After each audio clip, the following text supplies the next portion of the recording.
Video memperlihatkan kepala plontos seorang pria mengeluarkan asap viral di media sosial.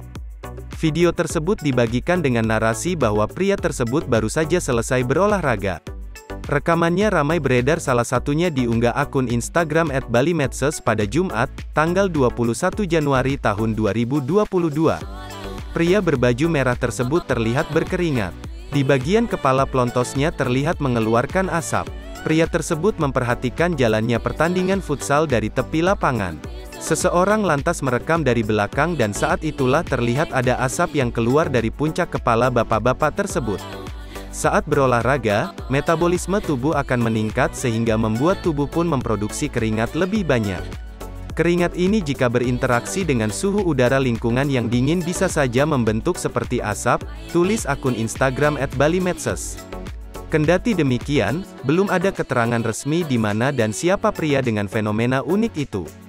Keluarnya asap dari ubun-ubun pria tersebut kini telah menjadi pembicaraan warganet.